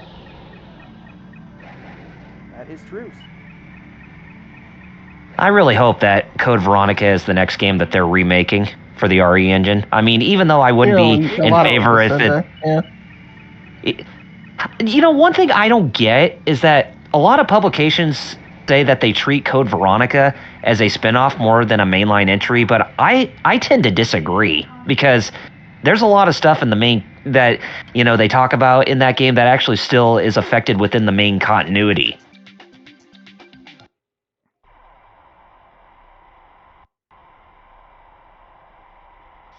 Okay, Muteki, that's a no-brainer. Ayane. He says, okay, DOA, Kasumi, or Ayane?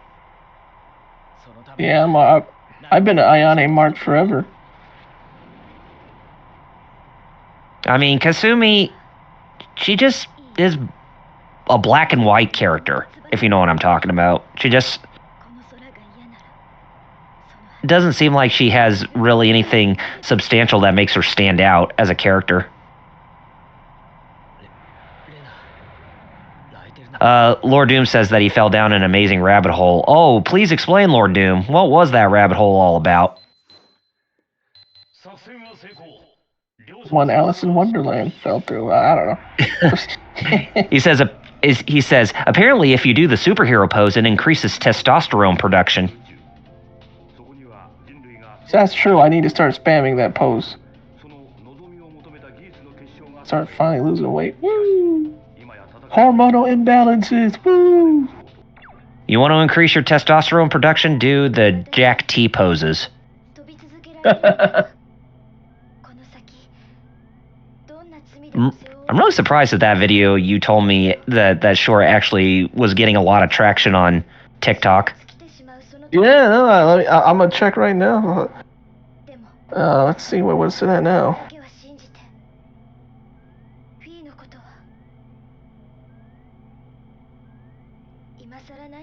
Lord Doom says 2 minutes can increase production by 20%. I'm just gonna stand like that from now on.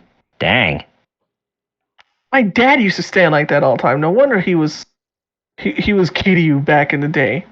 Holy crap, that was a secret to his power. No wonder he was real life Kiryu. Whooping people. It all getting makes shot sense. and shaking it off. Or getting hit with a glass or with a beer bottle or wine bottle. Yeah, and just looking mildly like just looking at the guy like 802 views it has, Kyle. Dang, and it's still That's climbing short. because you told me it had 680 right before we went on here. Yep. So, GG with it climbing in views, man. By the way, thank you guys. I didn't think you guys would show up today. Because I mean, it was a long stream with my stream and then Hero Club yesterday. Mm-hmm. I metal 7 hours for all together. Yeah, you were a marathon, man. I was like, no, I'm beating this live. Yep, The Chaos good was news is I enjoying. was just good enough to play as Jin to not die too much. I only died like twice. You were casually enjoying Tekken while I was raging trying to complete Challenge 11 as Raven, which I finally did manage to pull it off. Oh, you know the beauty of PS5 is screen sharing. This is Oh, something me and yes. Alex always talked about. Where we're like, I could help you and Alex like just like lab. Mm-hmm. Yeah. I mean, I was trying to do it live, even though I was playing the story too. Let me let's try to multitask. Yeah, I don't think that would have been good for like the stream quality though. I did it anyways. Oh, you did? You were there. I'm talking about when I was trying to help you yesterday. Oh, well, I mean, screen sharing though. Oh, that? No, wait. I'm not saying it's. No, I'm saying just like no. Yeah, because when you mentioned we can screen share, like random weekend or something. Oh, okay. Because I was about to say, if you were trying to do a screen share live, that's what I was mentioning. No, it wouldn't be good for stream quality. That would make no sense. Yeah, you just watch the stream then, or archive or whatever. Well, in the corner you would see my gameplay over your gameplay, but oh well.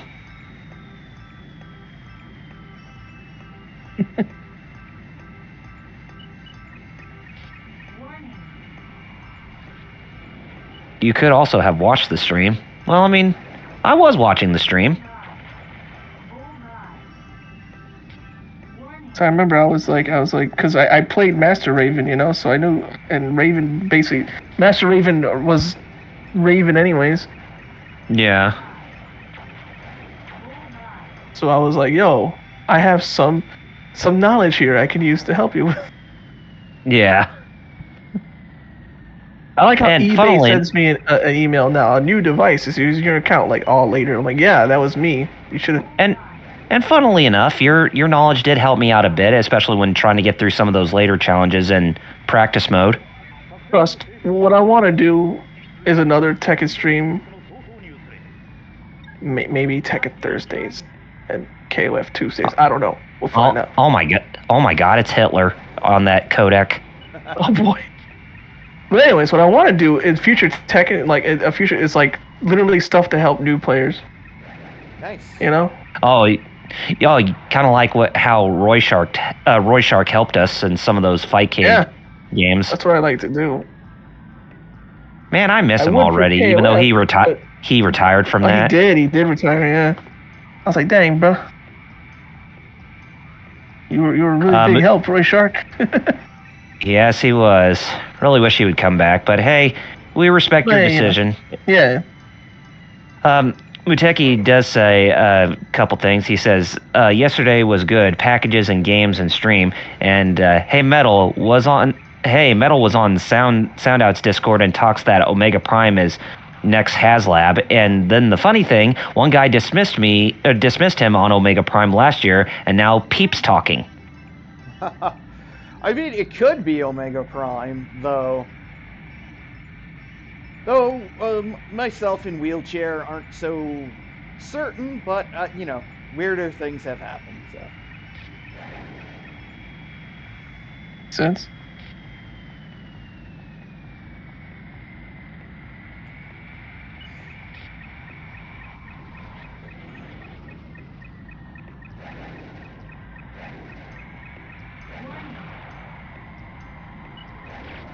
Yeah. He says he knows it could be anything, not just Omega Prime. Well, we'll find out on Tuesday.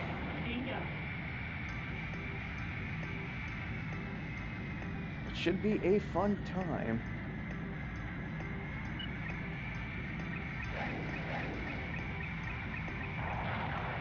Tell you what, I'm ready for a new Butter. Nintendo Direct and PlayStation State of Play. Just something to I know, react right? to. What the heck? I know. Yeah. I mean, Nintendo needs to announce that Switch 2 or whatever it is. Yeah, since a lot of people's been speculating and doing their own predictions about it lately on social media and YouTube.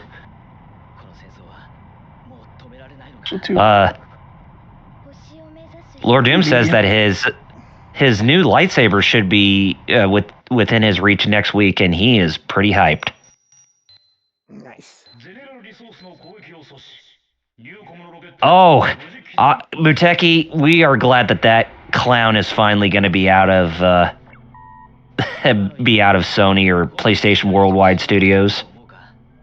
Oh boy. I know exactly who you're talking about. It's like, go back where you came from. Games. Continue to buy your yacht. Waste your money buying your yachts. I mean, how many of them do you have close to the south of France? Good point. Dear Jim Ryan, what? What?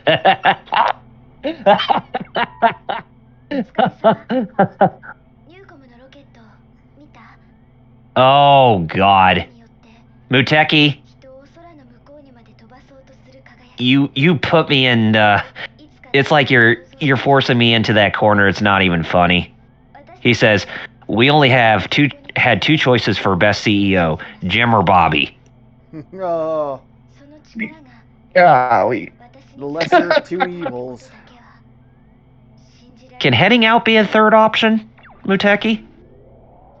Jeez. Golly, I love that, Kyle. That's great. I'd rather die than join. That's great. Tell Wheels that one. I'll definitely have to when we talk to him after the stream. Because I'm pretty sure he'll be talking to us when Royal Rumble's happening. Oh, yeah. Hopefully Ben shows up, too. Lord Doom says a couple of new things. He says he went to a site that let him put a bunch of parts together, so he came up with something pretty unique. And after that, he says, "I refuse to fight this battle. That's the answer." Yes. Yeah, basically what you were saying, Kyle. You rather? Yeah, exactly. I'm just glad both, him and Kotick are out of their respective positions. It's like, okay, can we maybe see some improvement for both PlayStation and, of all companies, Activision? And I mean, I feel really sorry for the 1,900 people who lost their jobs, but still. It really does make you question why a lot of Western companies end up just doing layoffs, whereas Japanese companies tend to not do that. Instead, their higher executives. Yep. Their higher executives usually take a pay cut just to, keep morale sustained. They usually just get punished, but they don't let you go. They just like, we give you this position with less pay, but they don't fire you. Like Yokoi. Like Iwata. Gunpei Yokoi? Oh yeah, I remember him. They just put him in a shame position, even though man literally came up with so many of the things y'all use now. I know. Yeah. Virtual Boy ended up giving rise to VR in this day and age. So I mean, everything else we he need did, a. even if the Virtual Boy was that much of a flop, like, come on. You can't deny that he actually was ahead of the times when it came to that. He did so, like, even if that wasn't, you know what I mean? Like, he did so much good that just one, like, bruh, you messed up once, you're gone. Didn't he invent the D-pad? Yep. Also the Game No, Boy. no. Yep. Yes, he did. Metroid, the Game Boy, the D-pad. Oh yeah. Two He was very. screens? I don't know if that was also him. No, because he would already No? been. Unless if it was for Game and Watch, then maybe. That's what I mean for Game and Watches, because they had dual screen. They were basically built like DSs, but I don't know if that was him or someone else. It might have been. But yeah, I think a lot of people tend to forget that Gunpei Yokoi was like very instrumental for like a lot of Nintendo's products back then, and even instrumental to or his Yeah, he's a legacy still legend, but carries then on. Yeah, for today. he just gets treated like a jobber at the end of his career, like just Yeah, like that's man. it is sad with what happened, but then again, I think that was more of Yamauchi's fault, if anything.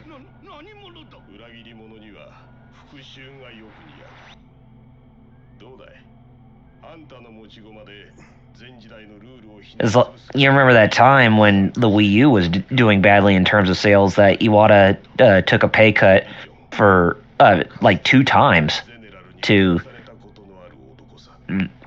show his employees that he actually did care and wanting to try to do better for the Yeah, system. that was willing.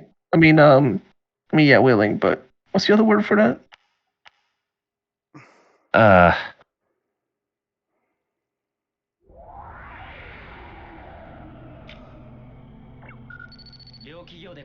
Accepting, maybe?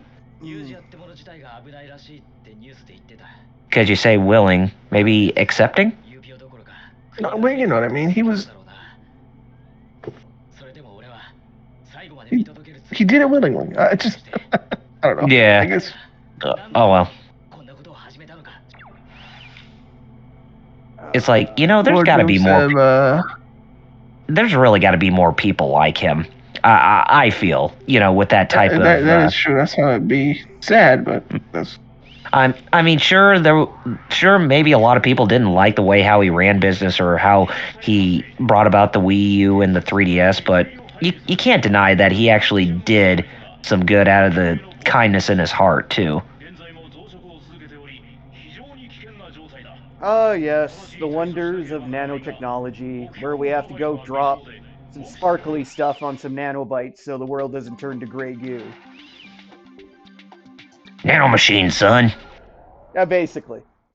My source is I made a Yeah, DF up. we have to prevent the gray goo apocalypse scenario, essentially. LPH, I could. Apocalypse. Maybe not the best video game president, but I would probably say the best president of Nintendo that we ever had. Caution.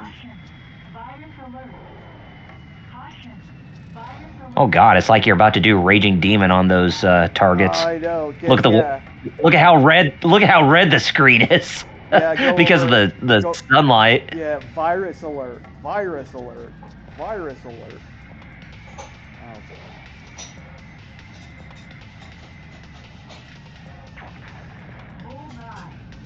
boy. Kind of scary when you think about it, with that happening. Oh yeah.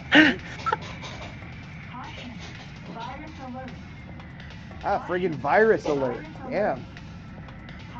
So who's the best video game president now? Oh geez. I don't know. That is really hard to say. Okay. As soon as we're done They're all this, kind of we'll terrible right now, aren't they? wrap up.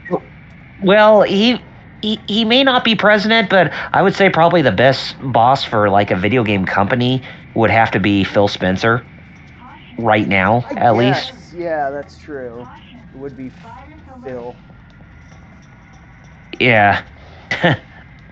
because Don Matrick, his predecessor, oh god, he was bad. He only cared about making money than actually the actual care of the quality of the products. When will they learn that the bottom line is affected by the... Like, if it's bad, you're not... Like, you have to make a good product to sell. Yeah, exactly. Usually. I mean, you remember that time when he said, we already have a system for gamers. It's called the Xbox 360. For gamers When who introducing don't the have connection to the internet, it's called the Xbox 360. oh god, that What would I it's call like them? no. Yeah, the way to get people to buy your stuff is not to tell people not to buy your stuff. Exactly. Bullseye. Caution. Pull up.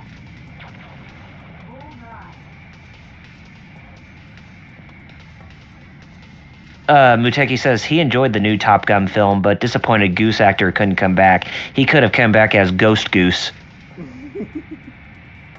Oh, damn it. Keep hitting the damn button. Ghost Goose. Eh. Ghost Goose. Da-na-na-na-na-na. Ghost Goose. Da-na-na-na-na. Oh. Great. Ghost or Goosebusters.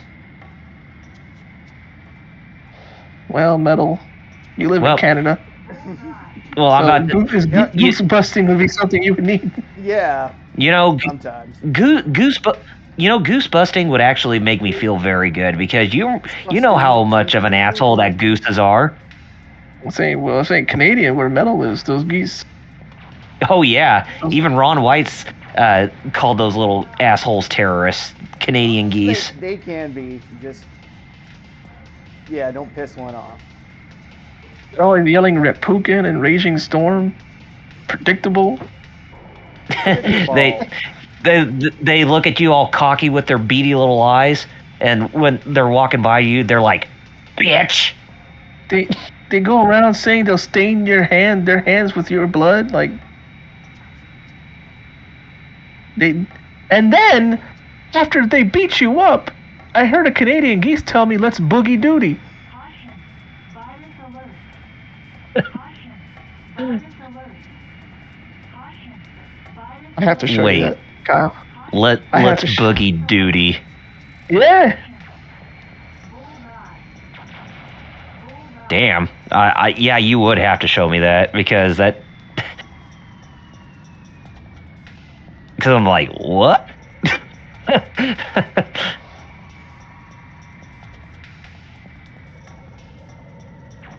And Muteki also says, it could be like Tom Cruise asking why Goose died, and Goose says, it's because you drive like a maniac.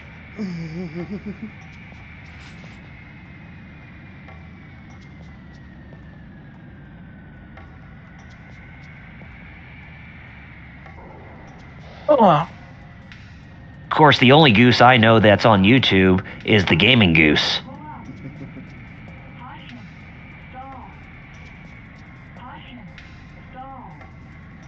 He was one of those offbeat YouTube video game reviewers back in the day. You know, like Slasher Thrasher, Samtron 5000, and oh no. Well, I crashed, but it's about time anyway. So.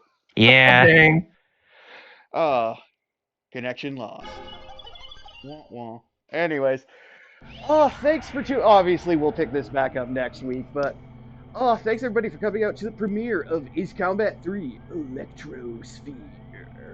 Yes, and there's much more to come, about 5 endings worth, so that'll be fun, but stay tuned for the wild ride.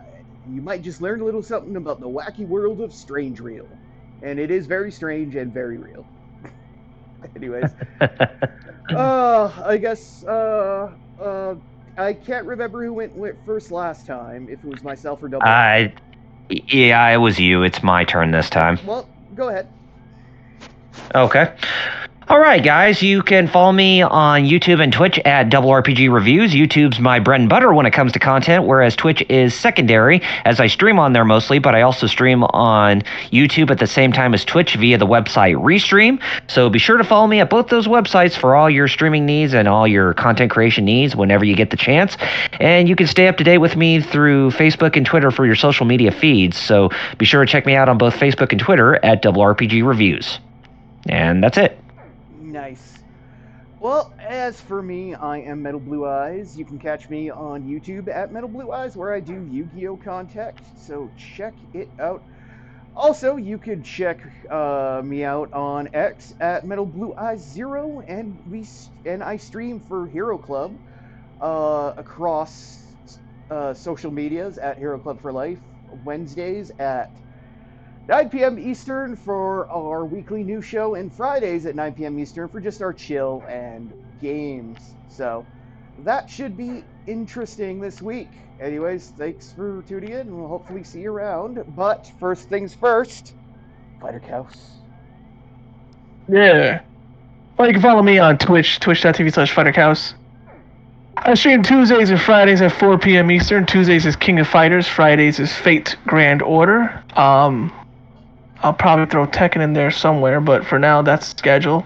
And you can also follow me on social media, TikTok, Facebook, Instagram, Twitter, or X, at the same name, Fighter Cows, where you can see anything else I do, like webcomics and the like. Mm-hmm. Also, fun fact, Reina Hirose turns 3 years old in a couple months. So, born April 27th. Born 2021. 2021. Fiona was born January 26, 2016. Abyssal was born 1997. Keith was Fiona! 2010. Eric is 2016. Gilbert Park, 92. Clarkson, 1984. Ah, shit, that's around when I was born. Eric Hunter or Eric Yeager. Man, he's an old man. Dang, that's how far in the future this is. Damn. Golly. And then, yeah, just some stuff about, like, the various things. But anyways, Fighter Cows, in your immortal closing words? Nimyu. Kanyo. Peace out and see ya.